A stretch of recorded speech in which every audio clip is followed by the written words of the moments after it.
Welcome back to the deep dive. You've given us the source material, and we're here to really pull out the core ideas. And today's is a fascinating one. It really is. We are taking the ruthless efficiency of Machiavelli, the guy who literally wrote the book on political power, and applying it to the very messy world of modern romance. That's right. The source our listener gave us is pretty potent. It lays out what it calls 7 psychological keys Correct. to control relationship dynamics. And it's aimed very specifically at men who feel like the nice guy, the ones who, feel like they're always getting overlooked. Exactly. And our mission here is pure analysis. We're going to dissect these ideas, look at the psychology the source claims is behind them, and really figure out what it says is the true driver of attraction. And look, we have to be really clear about something right at the top here. Our job is to report on these ideas just as they're presented. We are not here to endorse them or judge the morality of any of this. Not at all. We're just exploring the map the source provides. We're deep diving into the claimed mechanics of control. Okay, so let's jump right in with the core conflict. The premise is, honestly, it's brutal. Yes. It says the belief that love is a transaction of goodness. You give kindness, you're always available, you get loyalty back. That's a lie. Right. And the source asks, why are nice guys ignored? Why are the pleasers always getting friend-zoned? And the Machiavellian answer is pretty harsh. It's very harsh. Machiavelli saw humans as, and I'm quoting here, ungrateful, fickle pretenders and dissimulators. Wow. And this material applies that lens directly. It argues power isn't given to good people, it's taken by strategic ones. So attraction isn't built on safety. It's built on tension, on uncertainty. Okay, let's unpack this then. The source immediately says the core problem is a man's frame. We should probably start there. What exactly is the frame? The frame is your psychological reality, your boundaries. It's whether you lead the interaction or you react to it. So a strong frame means you're in control of your own state regardless of what she does. Exactly. And a weak frame is always looking for her approval. So the first 2 keys are all about rebuilding that frame. Principle 1, the economy of absence. Or scarcity creates value. The big mistake, the source says, is instant replies, constant availability. It just signals low value. There's a quote here that's pretty memorable. Right now, you are free air. And that's pure Machiavelli. He basically wrote that familiarity breeds contempt. Right. If you're always there, you deny her mind the most potent drug it has, which is imagination. So wait, how is this different from just playing games, being manipulative? That's a very fine line. It is a fine line. And the source makes a really key distinction. The absence can't be a trick. It has to be a byproduct of you being on a mission. A mission. Building a business, hitting the gym, getting good at something. It claims a woman instinctively knows the difference between a guy who's pretending to be busy and a guy who's genuinely building a life that's bigger than her. So the mechanism is all psychological. You're not there, so her mind has to fill in the blanks. Yes. And in that uncertainty, her mind creates a version of you that the source claims is far more addictive than the reality. She falls for the idea of you. You've shifted the work of attraction from you to her, which leads right into principle 2. Emotional unpredictability or intermittent reinforcement, the whole boredom trap. And yeah, the human brain hates patterns, gets bored. The source says most men are predictable.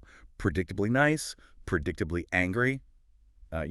She's already read that book. And this is where the slot machine analogy comes in, right? Exactly. Slot machine is addictive because the payout is random. It's that intermittent reinforcement that spikes dopamine. That unpredictability forces her to pay attention because she has no idea what's coming next. So you have to be both the lion and the fox. That's the Machiavellian duality. Strong and terrifying, but also cunning and elusive. Affection, the source says, should be a commission, not a salary.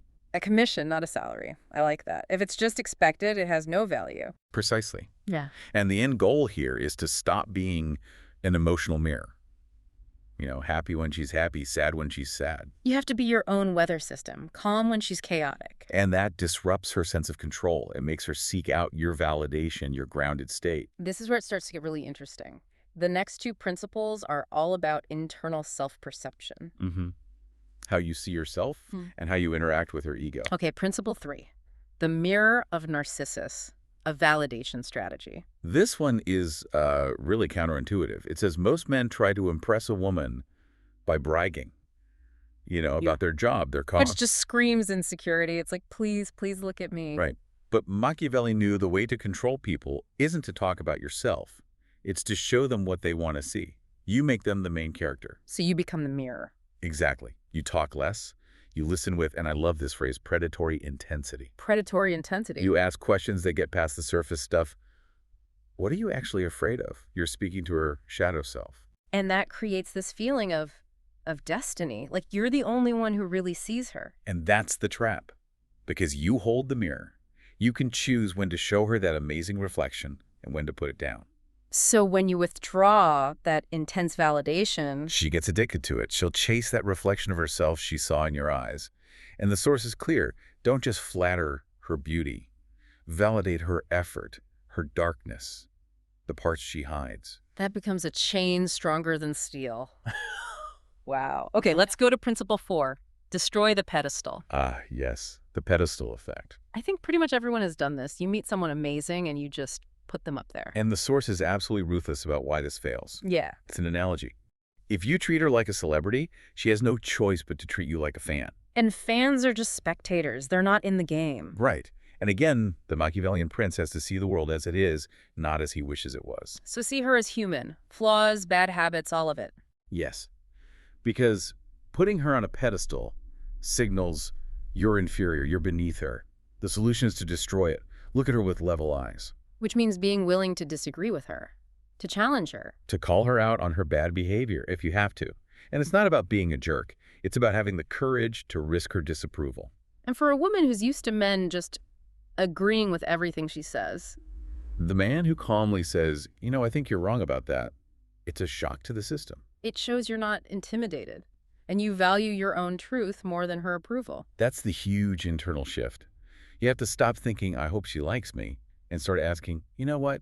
Is she good enough for me? Okay, so the final 2 principles, these feel like the end game. It's all about projecting absolute sovereignty. Yes, actions, not words. Which brings us to principle 5, the authority of silence. Machiavelli's point, right. The person who talks the least holds the power. The one who rushes to fill the silence, they lose. The psychology here is that you talk too much, you send these long paragraphs because you're scared of being misunderstood. You're leaking power. The source says mystery cannot exist in a biography. Exactly. The moment you over-explain, it's gone. So the strategy is to use silence as a weapon. When she tests you, tries to get a reaction. You give her nothing, just calm, unreadable eyes. And that forces her to fill the void. She has to explain herself or seek your approval, and that just fires up her own anxiety. So it's not the angry, silent treatment. It's the calm silence of a leader. It's the prince not having to justify his decrees. A practical tip the source gives is to master the 3-second pause before you answer a question. It shows you're in control. It's deliberate. It makes your words feel like they weigh 1,000 pounds. I like that. Okay, that brings us to the last one. Principle 6, the willingness to walk away. The nuclear option. And the source is adamant. This cannot be faked. Not at all. If we go back to Machiavelli, the prince has to rely only on his own strength. If you need her, she owns you.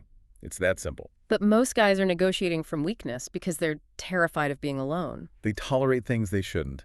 The only way around that is to truly internalize that you are the prize. But you can't just think that. You have to build it. You need a life so rich, so driven by purpose, that losing her would be, what, an inconvenience, not a catastrophe? Exactly. Because women can sense a bluff.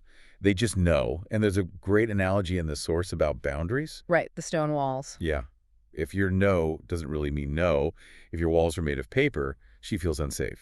But if your boundaries are stone, she can paradoxically relax into her feminine energy. She knows where the line is. So the ultimate power is that you only get to keep what you're genuinely willing to lose. That's it. So We've gone through all 6 laws: absence, unpredictability, destroying the pedestal, silence, being willing to walk away. the source material was titled as being about controlling women, and that's what you came here to learn.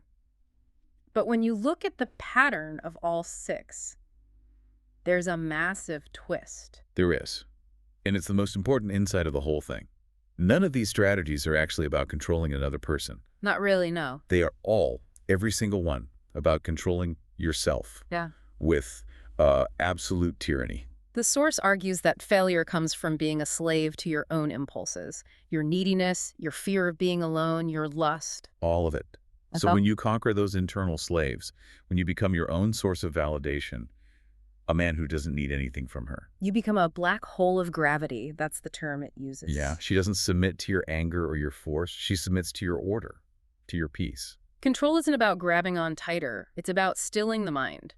When you are the most grounded element in the room, everything else just revolves around you. So the final instruction is purely internal.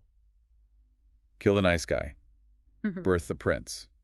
The throne isn't out there somewhere. It's inside you. So we've taken a deep dive into how this source frames radical self-mastery as the only real way to have external influence. Which leaves us with a final provocative thought for you to take with you. In your own life, how often do you confuse seeking approval from other people with the quiet, undeniable power of simply governing your own mind?